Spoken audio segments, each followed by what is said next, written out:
Good afternoon, folks. My name is Jerry Tindell. We're at the Tindell Ranch today in Oak Hills, California. This little safety tip is going to be designed specifically for members of the Los Caballeros.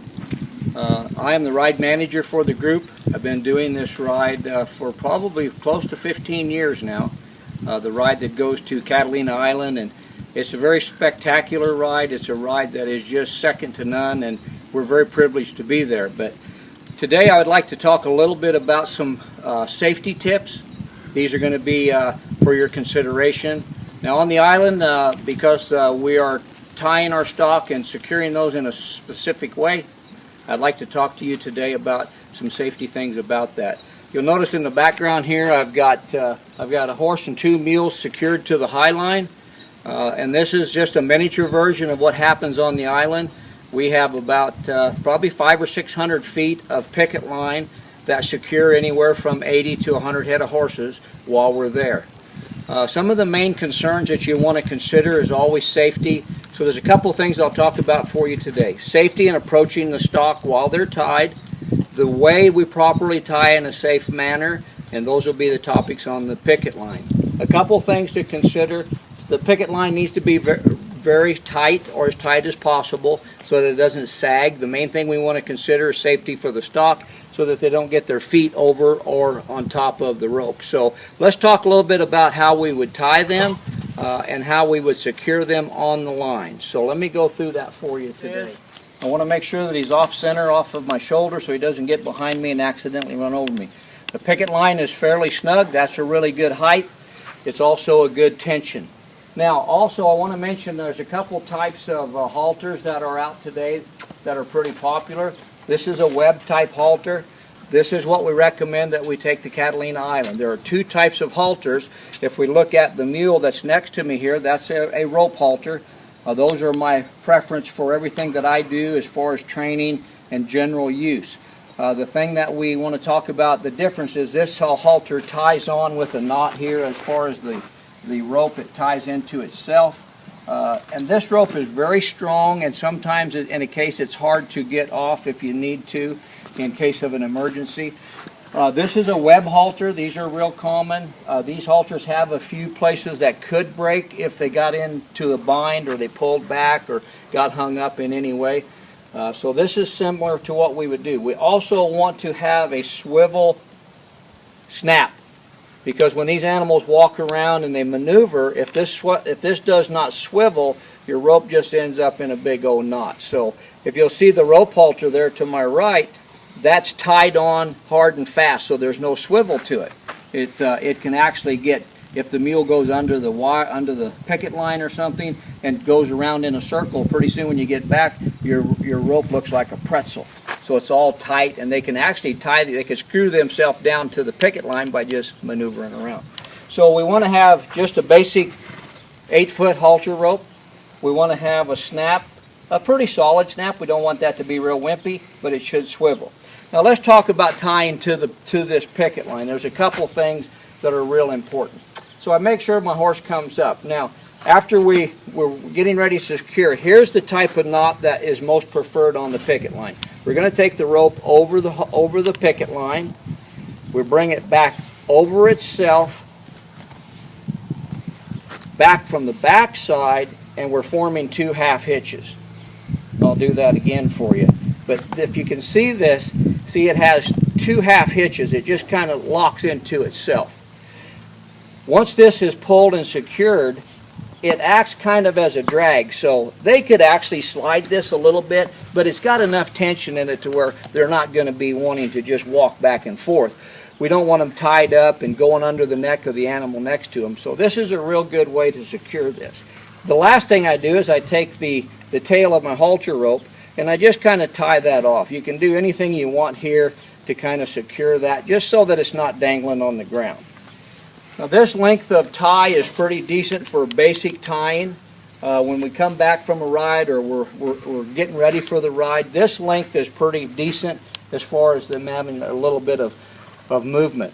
Now, this is a real problem that I see a lot, and when we don't tie properly, the animals can get these ropes long.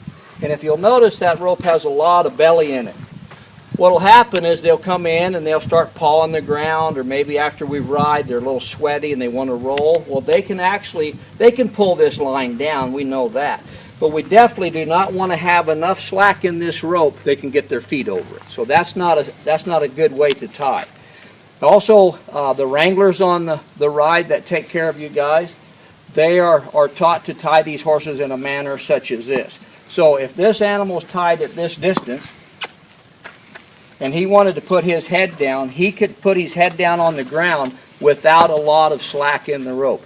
Ideally, I like when they hit the ground that they just pull the rope that much.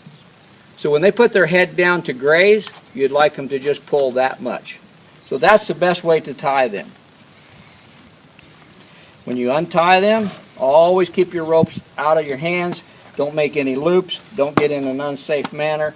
Always keep loops out of your rope. So let's tie that one more time in slow motion. So I'll move this mule over. Get over, Dolly.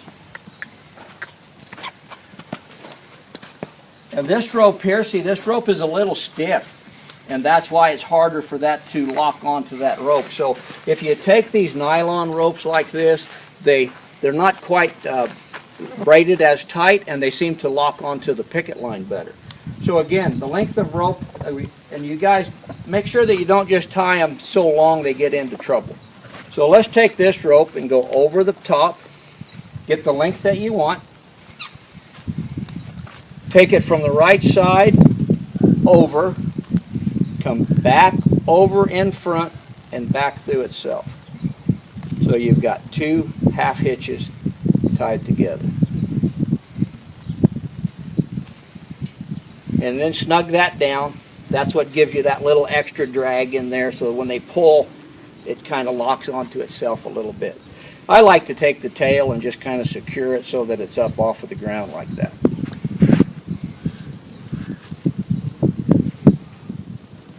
Okay, gentlemen, one more little safety tip, and that's how you approach your stock. Make sure that they know you're coming. Maybe they're eating, or maybe they're looking at another animal. Maybe they're looking at a buffalo on the hill. Don't just walk in and say, "Here I am." You have to make your presence known. You got to cluck to them or get their attention to make sure you've made a little eye contact so that you don't startle them. And if they're looking somewhere else and you touch them, you could scare them. So just make sure they know you're coming. So the approach in these animals, even from this side of the picket line, I always walk up and I would say to this mule here, I'd ask him to come up. I don't like them to lean back on the halter rope when I approach them. I like them to have slack in this rope, so I have them come up. That gives them a little bit of release. Now as I walk under the picket line, again, I'm always watching these animals, especially when you guys have multiple animals tied. Make a note here about the length of these halter ropes. They're tied about 5 or 6 feet apart. That's a pretty decent length. It's not as good to have them this tight. And they'll slide around. Again, that's what the wranglers keep monitoring all week while you're there. But I like this length to stay over here so that they don't get just twisted and tangled around. So anytime I'm working around them, I always ask them to make sure that I know that I'm here and walk him up again. I don't want him. See, he's never been on this line. See what he's doing?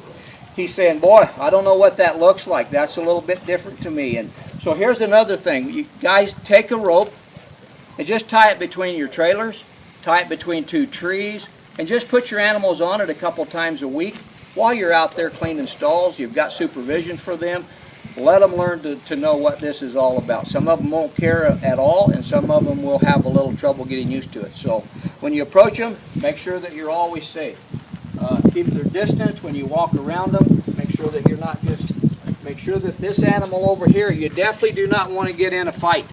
If you've got 2 horses that have not been together and they're all of a sudden going to kick at each other, you need to be aware when you approach the animal. That's why I cluck and get their attention. I want them to know I'm coming or approaching them so that they don't say, well, I'm kicking that mule. As I come around, I could accidentally get kicked. So those are a few tips on the safety about the picket line and some things on the island that we're going to cover for you in more detail. Thank you very much.